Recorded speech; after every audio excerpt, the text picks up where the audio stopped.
Mbote mingi na bino balandi ba Kivu Morning Post TV boye bolamu na sango na biso mukolo lelo tozali bongo mukolo yambo ya sanza ya libwa mobu koto ibale na tukumi bale na mitano totala nini tolengeli bino lelo. Moïse Nyarugabo mokonzi wa kala wa ndaku ya musala ya tata mokonzi wa kala wa ekolo Congo Démocratique Laurent Désiré Kabila sakoliete bopesami etumbu bwa Joseph Kabila bolakisi mawampe soni ya misala mia sembo likambolina lisengeli lipesa mayele na Félix Tshisekedi oyo akozala na mikolo mzaliko ya sénateur ya libela. Ndako ya lingomba lia A123 eye kolandela misala mia sembo efungamaki lelo na ngumba Goma pona koyamba mikanda mia bazuzi mtope ba magistrat.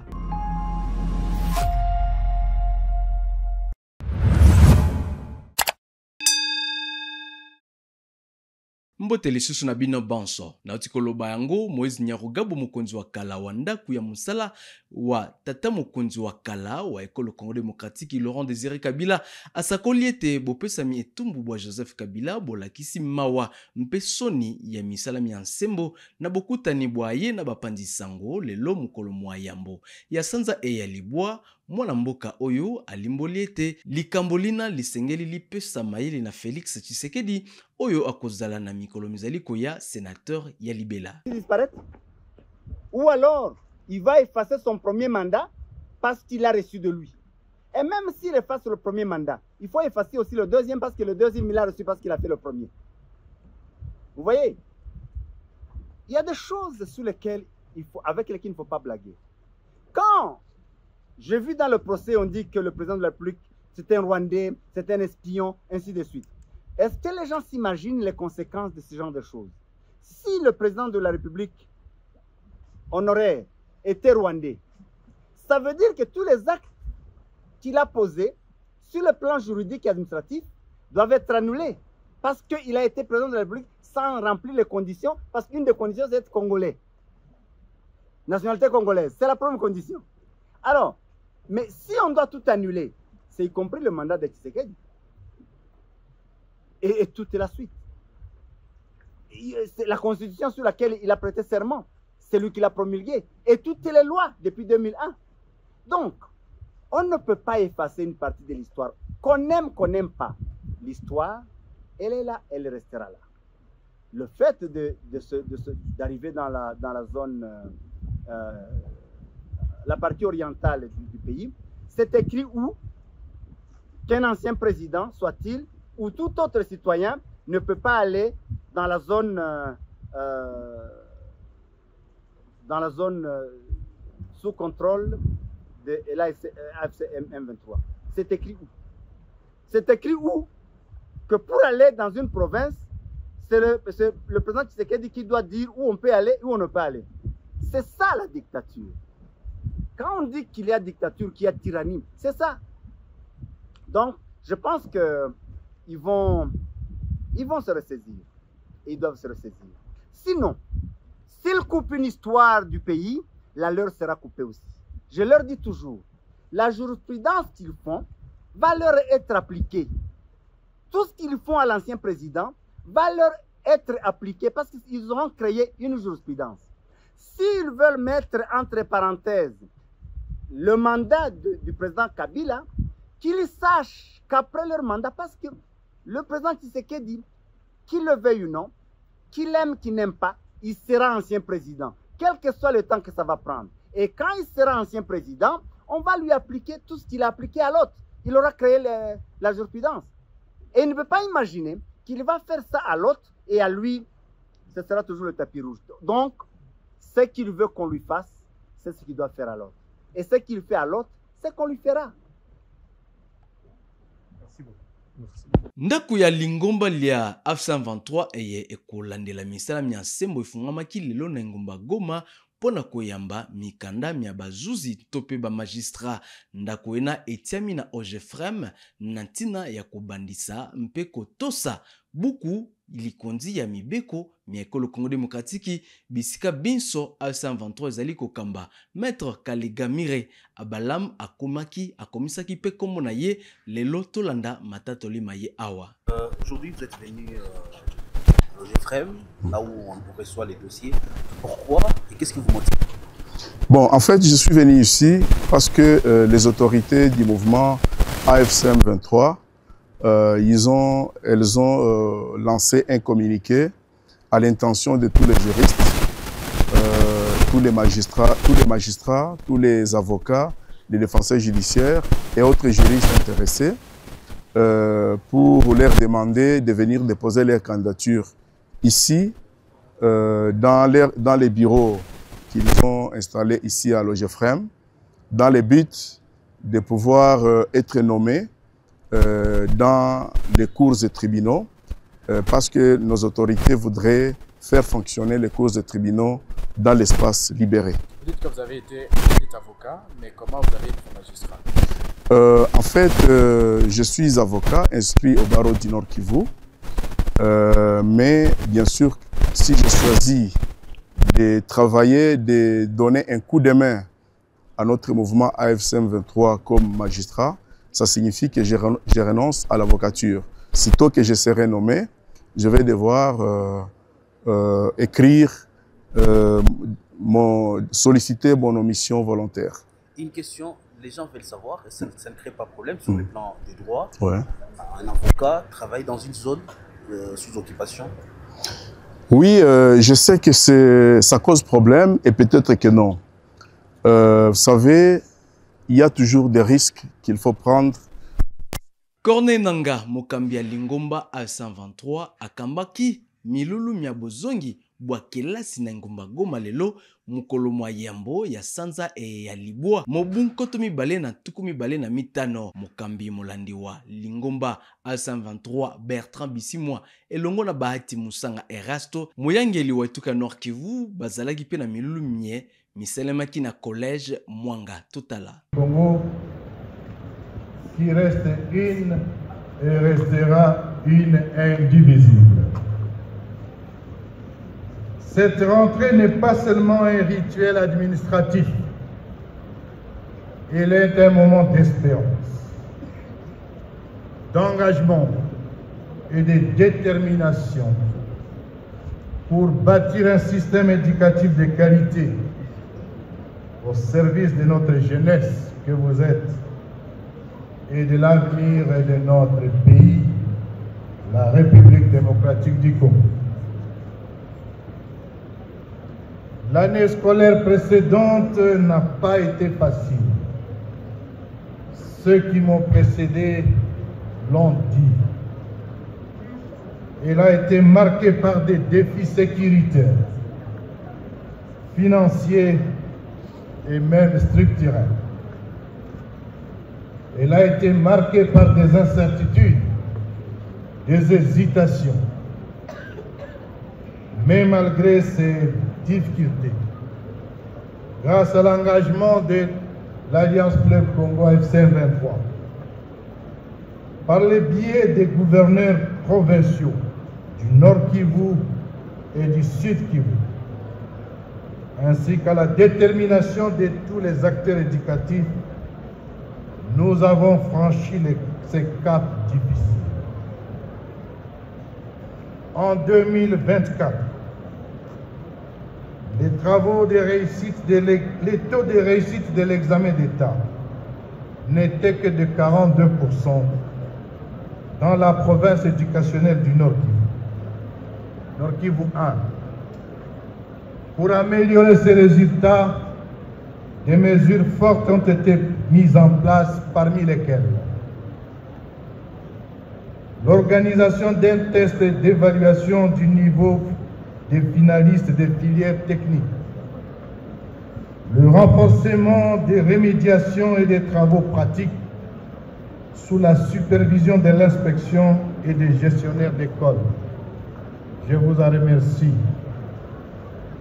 Ces efforts ont porté leurs fruits.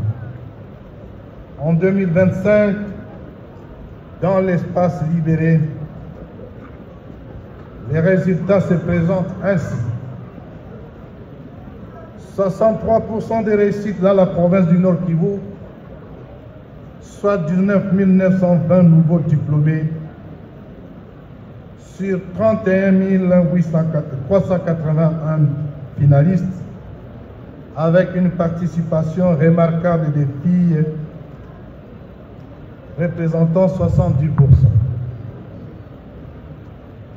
53% des réussites dans la province du Sud Kivu,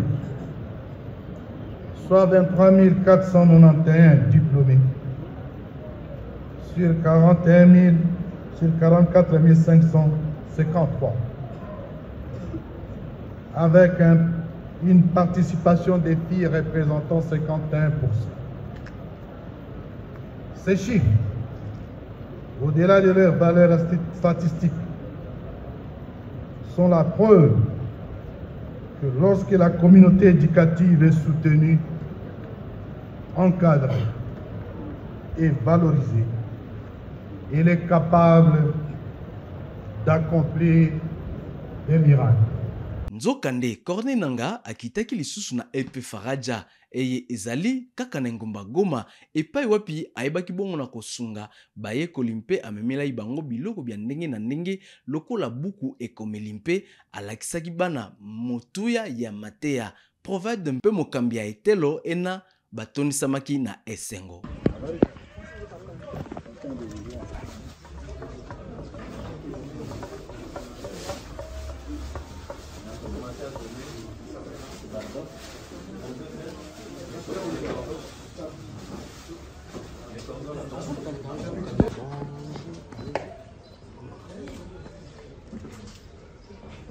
Saluez, levez-vous, tenez-vous bien. Bonjour les visiteurs. Bonjour les visiteurs. Bonjour les enfants. Oui, bonjour. Comment vous allez? Bien. Appariez-nous.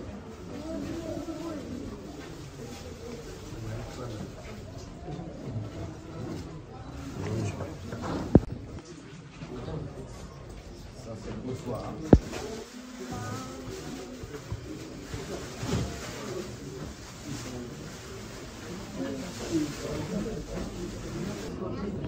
C'est pour toi. Merci.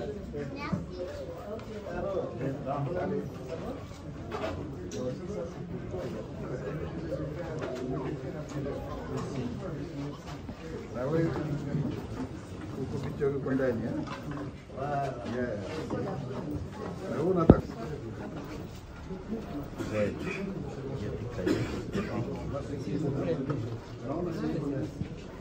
et enseignant de l'ETA Farage.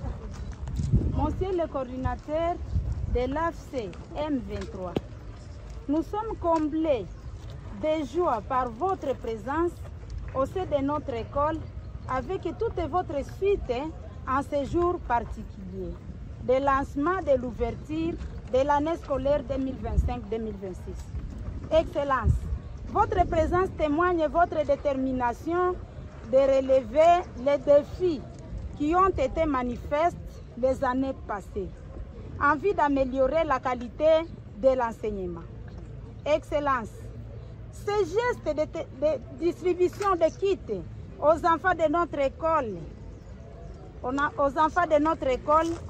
signe fort et un souci majeur pour soulager les parents de nos enfants qui commencent leur première année d'études primaires. Que Dieu bénisse l'AFC M23, que Dieu bénisse notre école.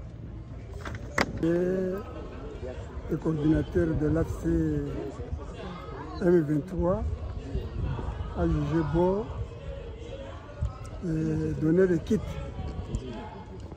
aux enfants qui commencent l'école, qui sont donc les premiers entrants cette année 2025-2026, pour les encourager à suivre les écoles, à suivre les études, parce que sans l'enseignement, il n'y a pas un développement. Donc, le kit était composé de petites mallettes avec des cahiers. 50 élèves ont bénéficié de ce kit. Et leur attachement, par exemple, non, à la ils veulent montrer leur attachement à l'enseignement, ils veulent montrer leur solidarité avec les parents pour que les parents envoient les enfants à l'école. Comment tu as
Merci.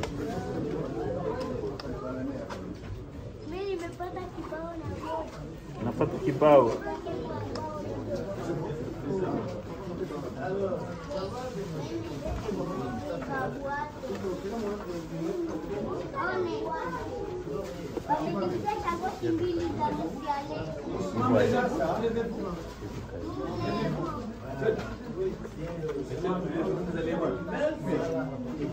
basali balingomba PDDRCS ba etuka ya Nord Kivu batelemsi misala mabango kobanda lelo basali bana bazali kosenga lifuta lia bango lia sanza tuku misato na mitano tolanda bolai bosango eye na moninga na biso Ezaï Bingeve.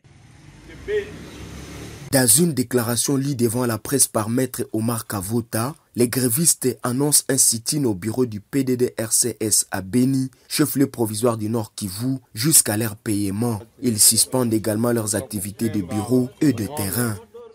Consécutivement à notre correspondance de préavis de grève, adressée le 25 juillet 2025 à son Excellence Monsieur le coordonnateur national du PDDRCS, la grève sèche débute effectivement ce lundi 1er septembre 2025. La grève sèche dont il est question est l'expression de la revendication de 35 mois d'arriérés de salaire, de primes et autres avantages sociaux dus aux cadres et agents des antennes du PDDRCS au Nord Kivu. Les manifestants conditionnent la reprise du travail au paiement de 35 mois de salaire dus. Cela concerne au moins 69 agents des antennes de Beni, Lubero, Massissi et Walikale. Sur les écriteaux, on pouvait lire « Le salaire n'est pas une faveur, mais un droit. Décédé, mais impayé. » Et d'autre part, les enfants des agents du PDDRCS ont aussi droit à la rentrée scolaire. Le coordonnateur provincial intérimaire de ces programmes, Joseph Soukissa, a tenté de calmer la situation en appelant les manifestants à la patience. Il rassure la presse que la coordination provinciale est en contact avec la hiérarchie et pourra revenir sur la suite de la situation dans quelques jours. Le PDDRCS est une initiative clé en République démocratique du Congo visant à favoriser la paix durable. Il soutient la réinsertion des ex-combattants dans la société en leur offrant des opportunités économiques et sociales. Il est placé sous la haute autorité du président de la République et est mandaté pour exécuter les activités du DDRCS dans les zones d'accueil des ex-combattants démobilisés. La grève annoncée pourrait avoir un impact négatif sur les activités visant le retour de la paix dans l'Est de la RDC. Je suis Zach Biningeve pour Kivu Morning Post. Na bokono boye bwa kolera bozali kobeta mpe kozingela baimboka babisika mingi na ekolo Congo Démocratique MSF ezali kokoba na kobundisa bokono bona. Emmanuel Lampaire abetaki sete mingi na tina bokubisami bwa misala ya bango pona kosukisa choléra. Encore une fois, je crois que le message est toujours mieux vaut prévenir que guérir. Et donc, je crois à tout moment, dans un pays, dans un capital prône à des maladies des mains sales, il est important que chacun et chacune, déjà à commencer par son foyer propre, insiste sur les mesures d'hygiène de base, voire renforcées. Et il y a quelques années, le Covid nous l'a rappelé, qu'il y a d'autres maladies avec d'autres voie de transmission qui renforce cela. Qu'à cela ne tienne, une fois la réalité d'une épidémie confirmée, notamment à travers le labo, et la chance de Kinshasa d'avoir la présence de l'Institut national de recherche biomédicale, ben, il faut mettre en place le dispositif.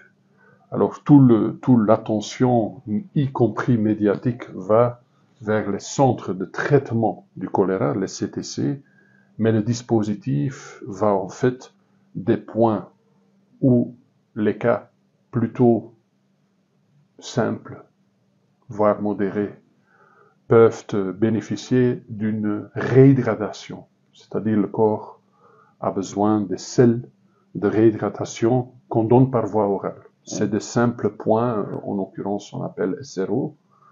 Puis pour les cas modérés, sans complications, on a des unités de traitement avec une stratégie beaucoup plus dans les communautés, à l'intérieur des aires de santé, et puis on arrive malheureusement avec ces plus grands centres de traitement de choléra, comme dans le camp Kokolo ou à Pakadjouma. Encore une fois, aujourd'hui, la situation semble plutôt sous contrôle, et donc les équipes de Médecins sans frontières, après des semaines d'intense travail, pas mal de cas admis, soignés, la létalité plutôt dans les normes et inférieure à 1%, sont sur le point de remettre l'ensemble des activités au ministère de la Santé et au gouvernement. Bien évidemment, dès le début, cela s'est fait main en main avec les équipes de l'Institut national de la santé publique et le centre opérationnel des urgences de la santé publique, le COUSP. Tala suka basango na biso ya mokolo malelo batata pe ba mama matondo mingi na bino banso baibolanda biso totombeli bino banso ebandeli lamu ya poso to bandi botikala malamu pe to okutana susu mokolo malobi.